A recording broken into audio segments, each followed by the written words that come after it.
Pascal Singer, pouvez-vous nous expliquer pourquoi une nouvelle série aussi noire, peut-être même plus noire que les autres?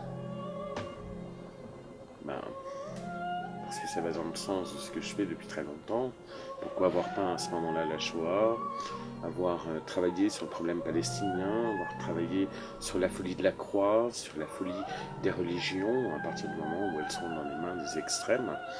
Je crois que si j'ai pas un coach à livre, c'est parce que ça correspond tout à fait à ma passion de peintre et à la liberté des droits de l'homme qui m'habite et que je défends au travers de mon travail. Et aussi parce que, comme j'ai dit, c'est quelque chose qui est totalement inconnu en France, à l'étranger, et qui m'a été demandé par un diplomate français travaillant dans le pays où s'est passé ce massacre de masse.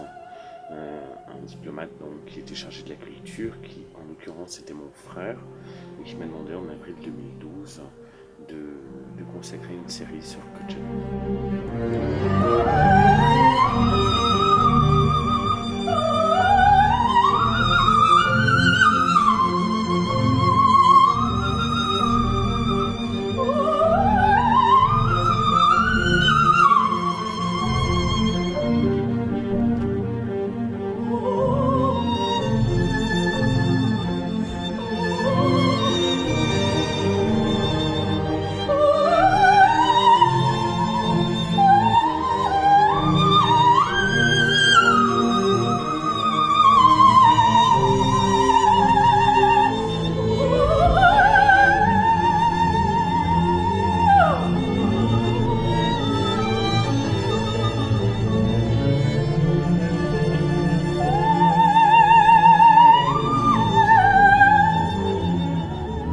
Vos dernières séries, Salaï et la Shoah, étaient très riches en couleurs.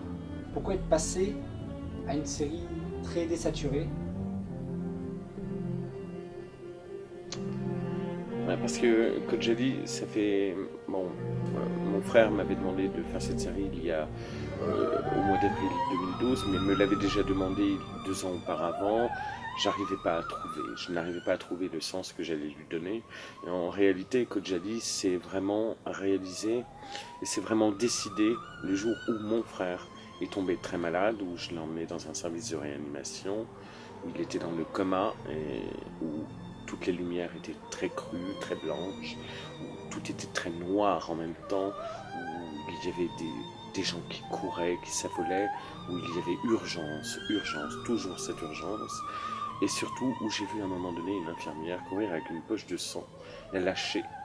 Cette poche a explosé sur les murs et a dégouliné. Et je crois que c'est là qu'est née réellement la série Kojali, c'est-à-dire la manière dont j'allais l'exécuter, d'une manière très simple, très brutale, et surtout très semblable à ce que je vivais moi aussi à ce moment-là. Car Kojali, je pense que chaque portrait, chaque corps que j'ai fait ne sont pas des corps morts, mais des corps en train de mourir, entre vie et trépas.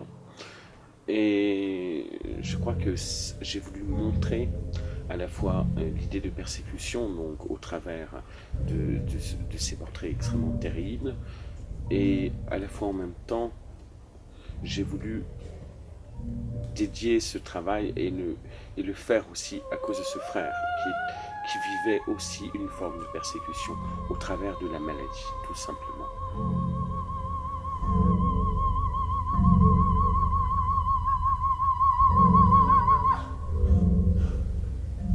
Et que va devenir cette série à partir de maintenant?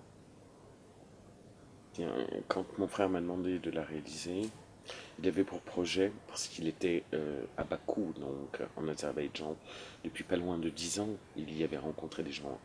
Il s'était mêlé au peuple, il s'était mêlé à la population, plutôt qu'au peuple. Il avait découvert un peuple extraordinaire, une culture nouvelle, et il voulait absolument rendre hommage à ces gens-là. Donc, l'objectif, je pense, et l'objectif certain, en tout cas de mon frère, était de faire d'exposer cette série à Paris dans un premier temps, ce que nous essayons de faire et ce qui va probablement se faire, et ensuite de la ramener dans son pays d'origine, à Bakou, donc en Azerbaïdjan.